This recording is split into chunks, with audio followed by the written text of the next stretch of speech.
Hello and welcome back to the Populi Podcast. I'm Jay Flambella. I'm joined by Jack Powell and Thomas Lee. We're going to be looking at dystopian fiction. So the word of Orwell, Atwood, Burgess, Huxley. I think a great place to start is the etymology of dystopian fiction, of dystopia.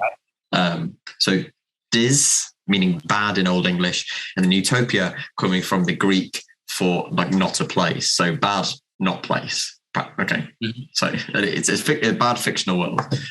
What do we all think of utopian fiction generally? Just for a definition for our listeners, it is an imaginary place or condition in which everything is as bad as possible. What do we think of dystopian fiction? Tom? Oh, go on, Tom. No, Jack, I want to hear your train of thought now. Yeah, okay. So the literal definition of dystopia is like a place that doesn't exist that's bad. But I think dystopian fiction is more representative of like a bad future or like a bad future that could be, being that they're more like cautionary tales rather than tales that have zero chance to exist. So like allegorical. Yeah. So like 1984 was a critique of revolution. You know, they're all like allegories for things that like could happen. Yeah, badly. That's interesting. Tom? Yeah, I think I'd agree on the whole. Like, while dystopia in like the traditional sense, you can always talk about, it's something that cannot possibly be, because it's kind of like fantastical and just how like awful and terrible it is. But usually there's always an element of truth with any like I think good dystopia. There's always like an element of like a part of the human condition, part of the human psyche, or society at a whole that they're trying to critique through the use of dystopia. It's like, it's taking something to like its logical absurd, like reduced to ad absurdum. At least that's how I view a lot of dystopian literature. I think Tom's read the most, can I say, Jack, of dystopian literature? I know it's a little niche of Tom.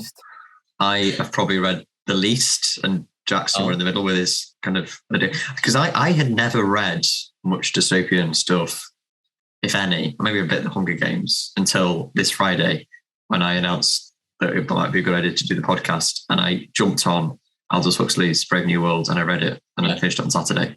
I really enjoyed it. Hold on. Did you read like the entirety of Brave New World in 2 days? Yeah, it's an English student thing. I got a free PDF online. I just went for it. That's what we're all about, Jack. Oh, okay. Yeah, catch up. Sorry for taking good. So I thought, do you think we should give because we chose to do a book each, didn't we? Something along those lines. Mm-hmm. Yeah. Obviously, Tom's got a wealth of choices. Was it Tom? You were looking at Atwood's Handmaid's Tale and Jack 1984. 1984. Yeah. Do you want to go around the circle from Tom then, and what you thought? All right. So, Handmaid's Tale is. Oh, hold on. Just before that, are we going to say our quotes? Our most quotes. Can this be in between in our discussion last week? Sure. Yeah. Go ahead. All right. I'll begin then. So I'll tell you my quote in a minute because you need to understand the book before you can get what I'm going on about. So in The Handmaid's Tale, it's like a dystopia dealing a lot of issues of identity and a lot of women's issues and bodily autonomy. You've got a regressive religious institution that has taken over Canada. Yeah, Canada. And sorry, no, not Canada, America. The whole plot of the book is them trying to leave America and get to Canada.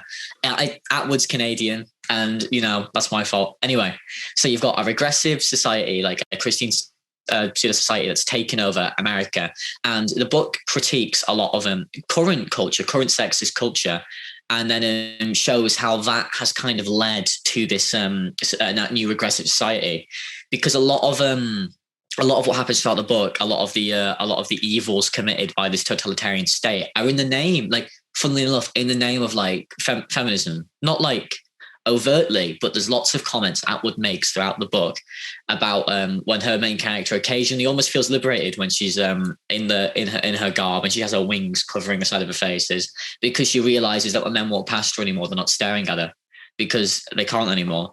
And while she hates her new life, she has these moments where just for a moment, a brief second, she thinks, this is almost kind of better. And you get that a lot in dystopian fiction, where people become acclimatized to the new situation they're in, and because they're used to it after so long. And this is what sets Handmaid's Tale apart from I think 1984 in particular, because they're quite similar. But our lead, our main character, she's lived the normal world before she's made her way into this dystopian world. Winston in 1984 said nothing of the sort. He's always been part of this, or at least as far as he's aware from his memories. As far as he's aware, he's always been part of this. But that idea of being like alienated to your society, I think, is a theme in all of our books that we've done. That they bring in a protagonist who is different from this world, and that's where we as readers have a chance to kind of view kind of their world through our lens. He's like kind of used Winston in that. We've got John the Savage in Brave New World. Yeah. So that's an interesting plot device, don't you think? Yeah, I'll continue with my diatribe. I won't take up too much time now. So, with Handmaid's Tale, a lot of the book is centered on this kind of paranoia. She's a handmaid. Her job is to have children because this Christian society has put a lot of stock and a lot of faith in like women's bodily autonomy in a really kind of weird, perverse kind of way. They put a lot of stock in having children, and only that's what's the peak of importance for a woman. If you can't have a child, if you're unable to reproduce, you're immediately thrown into like the reject bin of society. That's like how this new society functions. They're not allowed to read. They're not allowed to experience literature. They're not allowed to seek art or culture or entertainment unless it's been first changed by this totalitarian state, which, as far as I'm aware, doesn't get a proper name. It has there's been pseudonyms, but there's no end name for the government in Handmaid's Tale, as far as I'm aware. But, it's this vague overbearing force. You've got individuals who encompass it, but no real name to give this whole like branch. Anyway, the quote I've chose it's very simple. It's "Don't let the bastards grind you down," because this quote means a few things. Our main character sees on a pillow embroidered in Latin the phrase "Don't let the bastards grind you down." It's in Latin. She doesn't know what it means. She's got no idea. But without understanding the meaning of this phrase, she repeats it in Latin repeatedly, and that phrase means a lot to her. It becomes to her like a mantra. It becomes something that keeps her safe and something that makes her feel secure in her darkest moments. And when she's talking of someone who actually does understand Latin, later in the book, she's talking to the commander, the man whose job it is to rape her, pretty much. Her job was like this person like sexually assaults her, and she has to sit there, and this has to happen, and this continues to happen throughout the book. And she forms a bond with him, like perversely enough, in this weird sense. And at this moment, she asks, "What does this phrase mean?" And he replies, "Oh, it's an old schoolboy joke. Don't let the bastards grind you down." And in that moment, she has a part of her identity just swiped away from her, because this phrase that she puts so much stock in has now, by someone in a position of authority, been reduced to, it's an old schoolboy joke. It's lost any meaning and gravitas she had behind it, because the meaning of the words were never what was important to her. What was important was the fact that she had something. And this is repeated throughout the book and language in general. There's an opening of one of the scenes. She's sat on a chair and she goes, "Chair, that's, I think she says it, chair, the French word, I think, for pain, if I remember correctly, or something along those lines." She goes like, "Oh, chair, you can be a chair of a company, chair, that's a form of execution." These words, everything I just said, felt that small excerpt, she says, means nothing. So, but I have this ritual of going through these like etymologies of words and like trying to understand language in this really weird way for seemingly no reason, because it's less about what it means and more about knowing she knows a thing, if you get what I mean. Anyway, that's my weird, broad, nice. Not really explaining the plot, Handmaid's Tale, just saying things.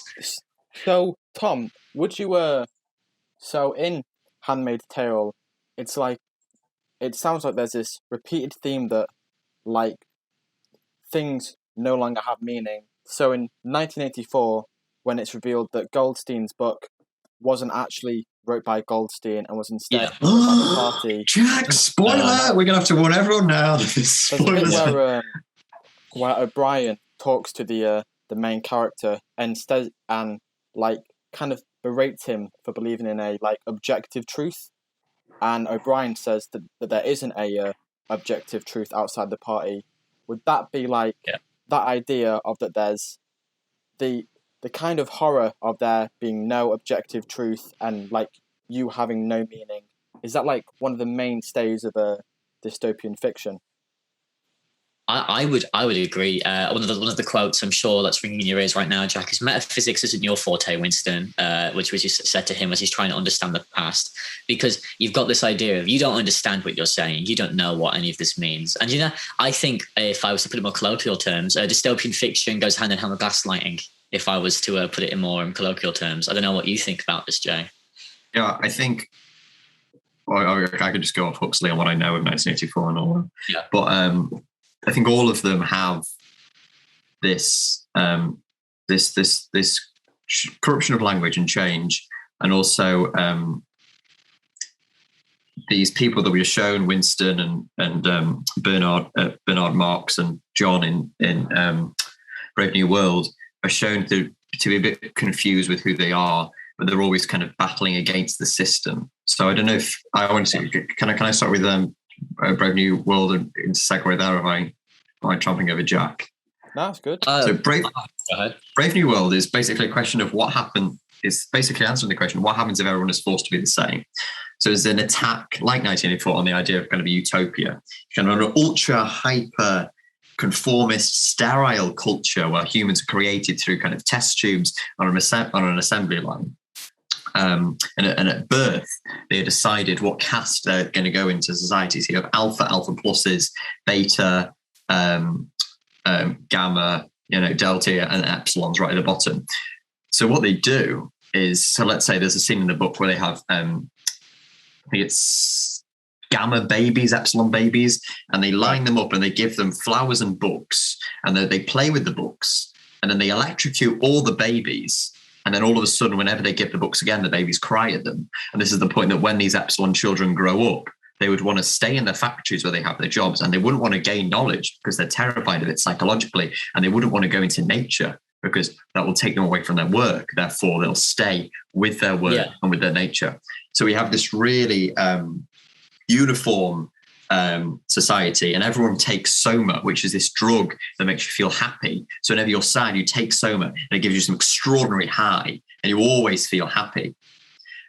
So we have the main character Bernard Marx, who's alpha plus, so he's the top dog in this world, but he doesn't feel right, and there's something that went wrong in his process that makes him feel alienated and lost within himself. He then goes on a trip to a reservation outside the Brave New World, and he sees this.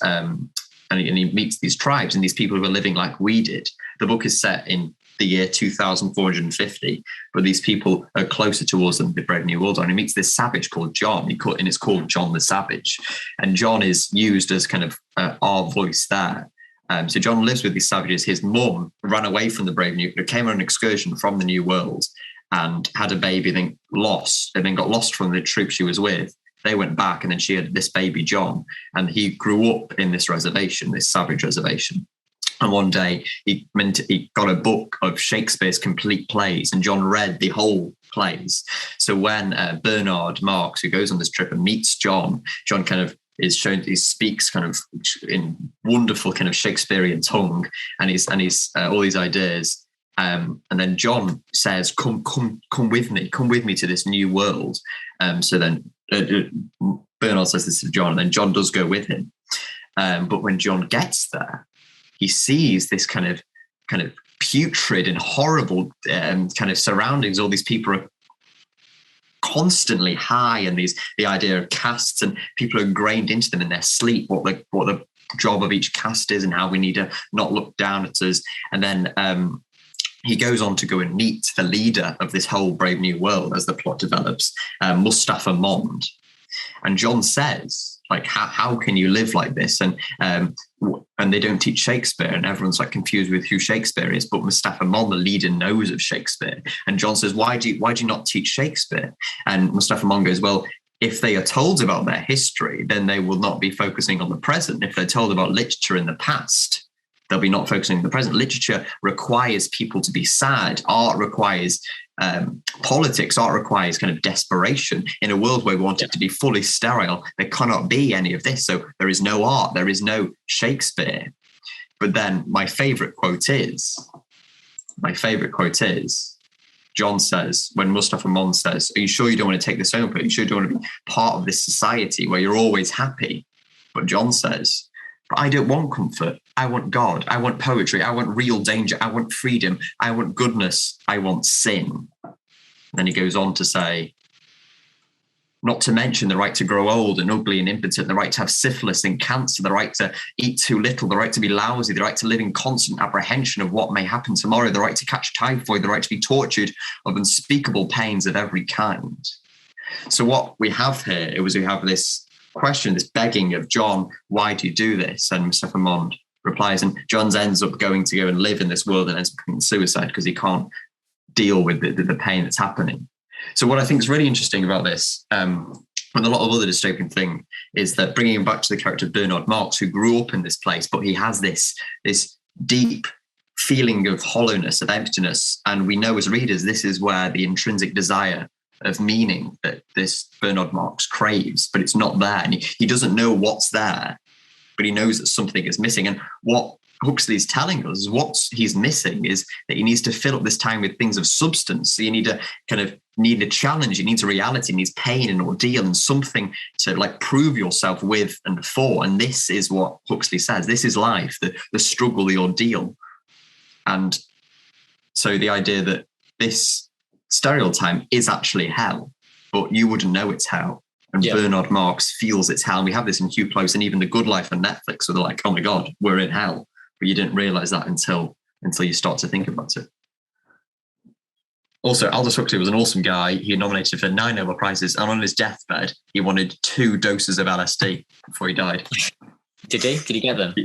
I think he did, yeah. He was a Satanist as well. That's very fun. Jack, have you? That ending there kind of reminds me of Nietzsche's will to power, and like the process that Nietzsche described to like becoming a Superman, where like you undergo this. I think the word Nietzsche used was downgoing, and that's basically like self-sacrifice. So you undergo this pain to become a better person and a more full person. Nietzsche himself was a very big fan of the arts. He thought that like arts and philosophy should replace religion. Huxley seems to have taken a lot of inspiration from not Marx, Nietzsche. Yeah, he was Bernard Marx, the character, Nietzsche. Yeah, he was a very all right. I think he went to Oxford to do English at Balliol, and then he taught Eton. But yeah. Wow. If I remember correctly, from what I've ever heard about, I've never read Brave New World, but I've read people talking about Brave New World. In particular, I've read Orwell talking about Brave New World, and Orwell says Huxley wrote in opposition to H.G. Wells's what he calls technology worship and what he calls he called it like sickly progressivism, not in what we'd call progressivism in today's language, but this kind of like worship of machines and like idea of like, the Industrial Revolution, keep it going. We want faster cars, bigger cars, we want to consume more, we want bigger things.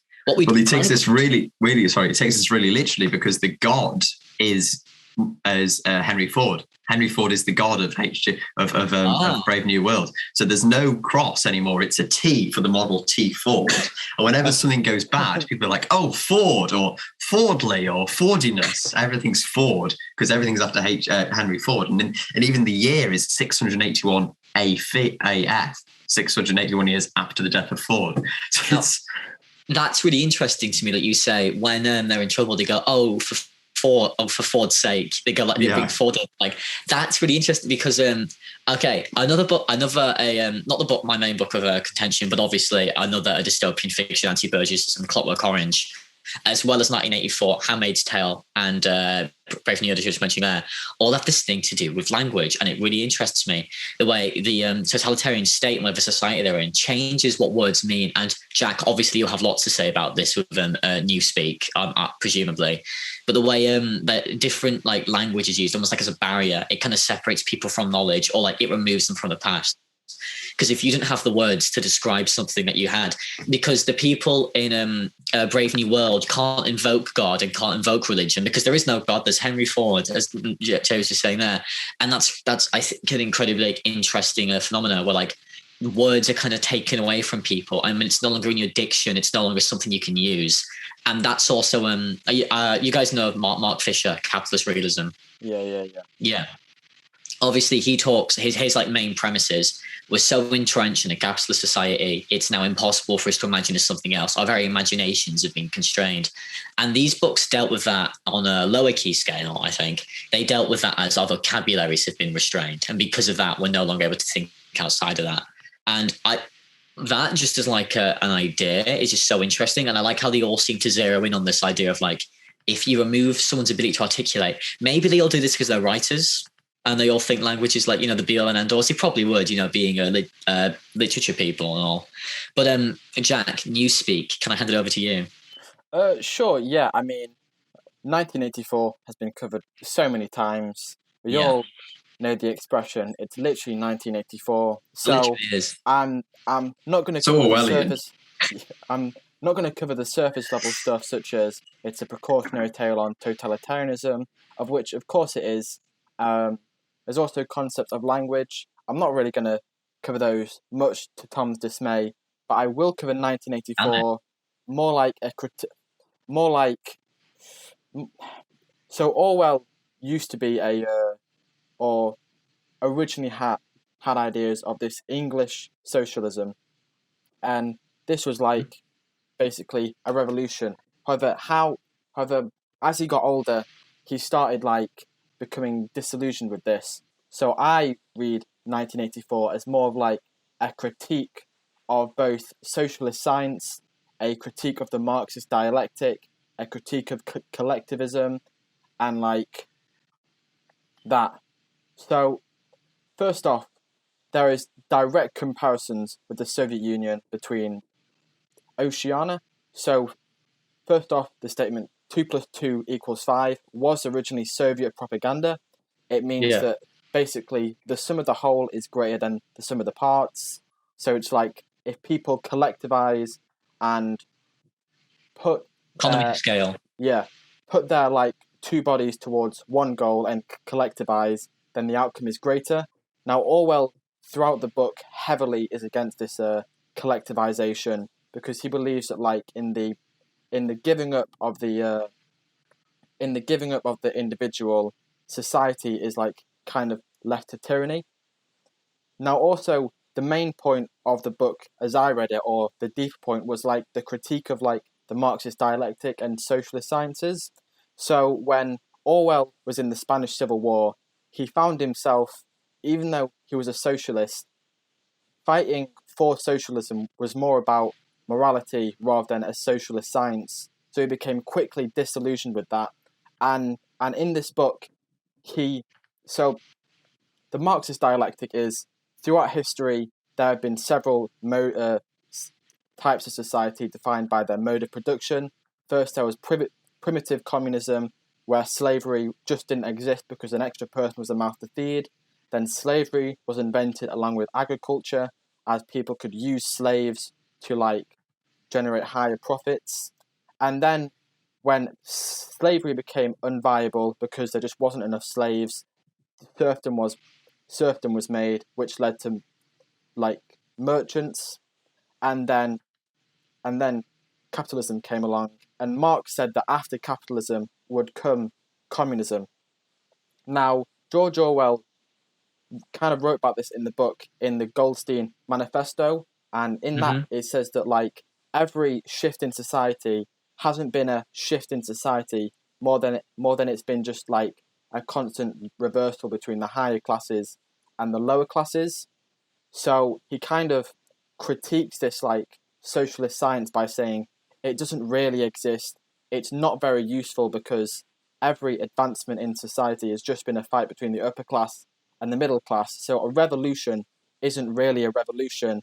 It's just a bloody war so that the middle class can take power and then abandon their ideals once they're actually in. So it's more of a cautionary tale for like young socialists and people who have ideas of revolution, saying that a revolution isn't actually too good because pure or authoritarianism will just take place. So he believed instead of like socialist democracy. So I take 1984 not as a critique of communism, not as a pure critique of authoritarianism, but as a critique of revolution, and as a critique of people who think they can, or people who think society can be solved by just like a simple revolution. Oh, Tom, sorry. Oh, damn. All right, I've been given the ball before Jay can. Okay, I'm going to take that. It's a tiny little comment, but it's fine. I'll wait. All right. Oh, no. Okay, Jay, make it. Isn't it true that the 1984 was both banned in America and the Soviet Union? But not England, because the rest were white wipes and we could deal with it fine. Well, yeah, because it had like many like, again, it definitely has these like socialist ties of that like we need to like revolt against the state, as in the main character tried to get the proles or the people to revolt, which didn't really work because the power was, he was like being entrenched. He was one guy. To be anti-capitalist and both anti-communist at the same time. Yeah, I feel like it's two parts: anti like capitalist, anti-socialist, communist, whatever you want to call it. Because I think a lot of the time the way he talks about the proles, this class system, it's quite reminiscent of his time in like a lot of his description of the proles and their working environments. It seems like it's ripped straight from Orwell's other work, A Road to Wigan Pier, which is something I read recently, and I loved it. Anyway, I'll make this quick. But so in Road to Wigan Pier, Orwell says socialism has an image problem. Socialism is filled with these kind of like upper middle class people who kind of feel guilty about benefiting off the system, and they all speak very prim and proper, and they also here to wherewithal, and that they have no passion for it anymore. They've kind of as like you contribute to 1984, they kind of just lead to the same upper class, takes over, and the middle class takes over the upper class falls into the middle class barrier. In Road to Wigan Pier, Orwell says what socialism is about more than anything else, it's about liberty and justice. He says when you hear the word socialism, you should think first and foremost liberty and justice. And he says that's the image problem socialism has. And I think 1984, as far as from my own reading, as equal parts for me it's more of a critique, always has been, of like totalitarianism as a whole, and that any economic system in a totalitarian state is going to be a bad economic system because of the totalitarianism at the top, because obviously that's how it seems to critique both capitalism and socialism and communism at the same time, because it's under a totalitarian state right at the top, and that's what's kind of influencing the way this goes. What's wrong with communist Russia? It was a totalitarian state. It was Stalinist. What's wrong with it? That's how I've always read it personally. What about you, Jay? Well, I've read 1984, so that's a... Oh. Again, I've read secondary material on 1984. And I know of George Orwell, and I know his state. I wonder if we could ask a question, because I don't know about Atwood, but I know Huxley and Orwell were both renowned essayists. And this is an issue with Brave New World. Indeed, like one of the first reviews of the novel when it came out in 1982, I think, it was great, and then it just turned into some political essays at the end. And it does feel like that. It has a really great kind of dialogue and rhetoric as you go through, and he goes to go and see John at the reservation, brings John back, and then it just feels a bit like Huxley's going, and that's why ordeal's important for everybody. But it doesn't feel like he's actually kind of giving anything. It's quite predictable at the end, or he stays there, he has committed suicide. Oh no. Joe? Yeah, I mean, honestly, my favourite part of 1984 was the reading of the Goldstein manual. Manifesto? The Goldstein Manifesto, yeah. I thought that was the best part of it for me, to be honest.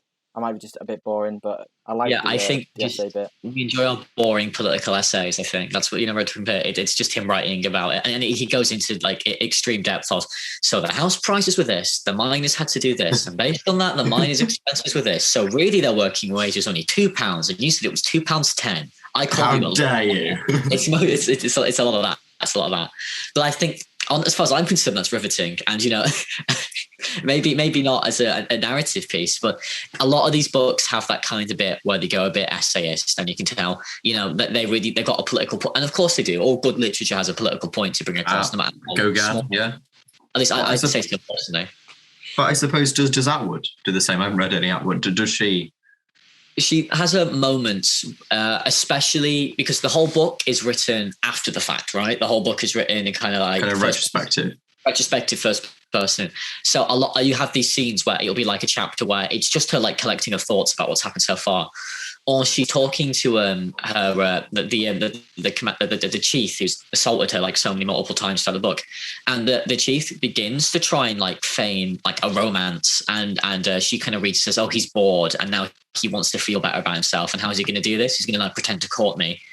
And they have this moment which seems really almost tender, which is sickening based on what he's done in the past, where they talk to each other and she says, I love you. And he said, he says, do you mean it? And she says, maybe I do. And he says, well, I love you.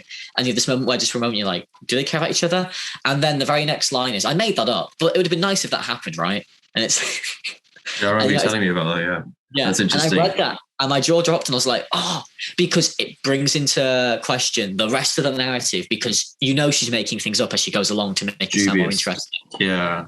Unreliable narrator, classic. But I wonder if, why my question that I posed on the Instagram was, is dystopia strictly fictional? What would Huxley and Orwell think if they walked into mid-pandemic England? What's Amazon share prices at? I think that'd be right. Yeah. I wonder, because it seems like what he's saying, because Huxley's like, it's awful how they use technology and all of this. It's all on H.G. Wells. They'll be like, oh my God, they're like not talking to each other. They're just talking to over computer screens. Right. Well, I'll carry on, Jack. Sorry. I mean, it's funny you mentioned the internet, to be honest, because, you know, the internet used to be this thing that, like, connected us all, right? It used to be, like, you could go on it and you could talk to people, and that was the, like, original idea. But I think even, like, H.G. Wells, who was a massive, like, tech fan, would probably still be horrified with the internet as it is, because it's become so corporatized. Corporatized? Yeah. Yeah. Corporatized, so that its original function of connecting people seems to have been lost. Like, you go on Instagram and it's just these fake people selling fake products for money. It's fake. Literally, corrupting the internet and corrupting its original goal to allow people to talk, like, seamlessly. Yeah, these writers, they're thinking about people doing really bad things. They have dark minds to think about these, to conjure up these ideas. I mean, it's not as bad as they thought it was, but it's definitely kind of surreal, I think, at least. I think we need to take a break. You read these really awful sections, and all you can think is, give me a break, which is what we're going to have right now. Right now. See you later.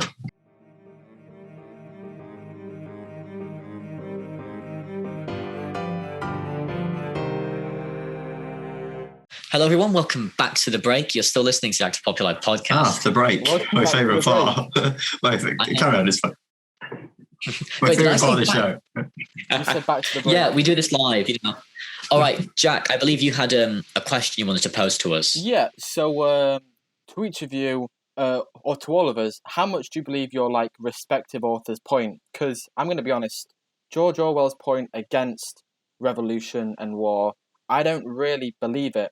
Now, George Orwell was actually quite conservative, you know. He was very homophobic, thought that, like, nudists and like, all these, like, revolutionary people in revolutionary culture sense were doing more harm to the people than they were doing good. And that brings me Tyrannian. And that brings me to my favourite quote, which is a quote by a economist, Thomas Piketty. There was no gradual, consensual, conflict-free evolution towards greater equality in the 21st century. It was war, and not harmonious democratic or economic rationality, that erased the past and enabled society to begin anew with a clean slate. And that is referring to how most equality, that is in equality in, like, incomes and equality in capital ownership specifically, actually came from the shocks of the 1930s to 1940s. And in shocks, we mean the forced redistribution or destruction of accumulated private wealth because of the war. So Orwell actually wrote 1984 during that time, yet his point was that revolution wouldn't cause greater equality, yet it did kind of back then, not for a good reason or for a morally good reason. Although, not to sorry, just quickly, not to to interject. Actually, yes, to interject. Okay. So you said that's Orwell's point, but that's from the position of the Goldstein book. The Goldstein book obviously wrote by Big Brother in 1984. So would it be right to say that's his mouthpiece, because it appears to be the totalitarian state's mouthpiece? Well, I would. It seems to be there trying to dissuade people to revolt through the use of Goldstein's book. But I would look at 1984, knowing the context of George Orwell's evolution of his personal beliefs, wherein he became disillusioned with this idea of revolution, because it was a revolution that caused Ingsoc to become Ingsoc in the first place. I think it was alluded to that there was a war, and then a revolution happened which allowed Ingsoc to take place. Importantly, also, it's never the other there's no evidence that other countries exist in the world of 1984, which I think is super interesting, because it could be that Ingsoc actually controls everywhere, and is just using this false flag war to keep power. That's just It's a resource. The idea of war is interesting, because we have that in Brave New World, the 9 Years' War, and there's the quote referencing the role of war. What's the point of truth or beauty or knowledge when anthrax bombs are popping all around you? That's quite nice from the novel. Your question on, what was your question? Should we? Did they? I thought did they do a good job at convincing us? Wasn't that? No. Do you believe your author's point? I dispute that question in itself. I'd say that the point of dystopian fiction is to warn us, and we don't necessarily have to believe it. I think arguably it's so absurd. It's so absurd and terrifyingly inhuman that we shouldn't believe it. But it's kind of the threat, and I think that nature of it allows it to be such a kind of an apt allegory, and allows us to think, oh my God, this is awful. This might happen to us, and we never thought of something like this, or 1984 or Brave New World have happened to us. Yeah. So I don't know if I believe the point, but I think there's definitely a lot of important kind of philosophical onus that needs to be paid to it. Yeah. I would say, first of all, on the question, because I feel like I like discussing the question just as much as I like discussing the novels and stuff. I think with dystopian literature in particular, I should say dystopian fiction in particular here, that how much do you agree with your author? They are trying less to make you believe that this revolution could happen, and more to make you believe that this is a facet of humanity, to make you believe that this is like a part of us that we're trying our hardest not to believe in, but it's there, and it's definitely, and it's in the background, it's definitely inside of you somewhere, and you can't really escape that, really. At least that's when I read a lot of this fiction, there's always this talk of paranoia. What you know is, as in Orwell's work, in Atwood's work, in Burgess's work, is that your own worst enemies are the people usually closest to you. Because, I'm sure you noticed of Winston, he's always terrified and how much he can say to the person nearest to him, the person to his left, the person to his right. You can't say anything because he doesn't know what they'll do later, because there's always the worry about what your fellow man will do to you when they dob you in. It leads back to the state of nature. Are we nasty, cruel, brutish, and short, or are we all harmonious? And do we all classic actor formula illusion there? Wow, that must be like March time if I said that. Everything comes back to the state of nature. But I'll continue quickly in the Atwood point. I think Atwood's main point is less to say this is like, a real threat, this totalitarian Christian state, and more to say there's a threat posed against women in particular, in terms of this ingrained sexism and how it becomes normalized. Because the most terrifying bit, in my opinion, when I read Handmaid's Tale, is how quickly this new worldview, this new way of looking at the world, became normalized in everyone. Even our main character herself says there's a scene where she manages to get out. Just for a moment, she manages to get out to this seedy club, the seedy bar, and she's wearing some boots and some makeup, and she says she kind of hates it. She says I'm in a way she almost preferred having the wings, and she was all up, and she's sat here now in front of all these men staring at her, and all she can think is, I preferred it when I was oppressed by the totalitarian regime. Not to say she isn't in this section of the book, but more to say it's really scary how quickly a new worldview can be normalized within you with just enough repetition. Yeah, because in Brave New World, when John joins, he's obviously the ability John has is because he's read all of Shakespeare. Because the book itself, the title for the book comes from the Tempest. Yeah. Because John's read it and he goes, oh, what is this kind of brave new world? But what John can do, because he's read it and no one else has apart from the leader of the world, is he can speak to the leader and he can reference and he can speak so clearly and wonderfully using Shakespearean tongue as an outsider. And I think that distinguishes him from everybody else in the world and allows him not to be sucked into the culture. But eventually he can't live with it any longer. And although he's sent to this remote island to live in peace, he's always hounded by journalists and stuff, and eventually he commits suicide. But they all end, final point for the ending of this podcast, they all end grimly. I don't know, I presume Handmaid's Tale ends grimly, because... It ends ambiguously with a chance of her actually getting out. It's either... Is there a sequel? There is. Cheap Atwood, cheap.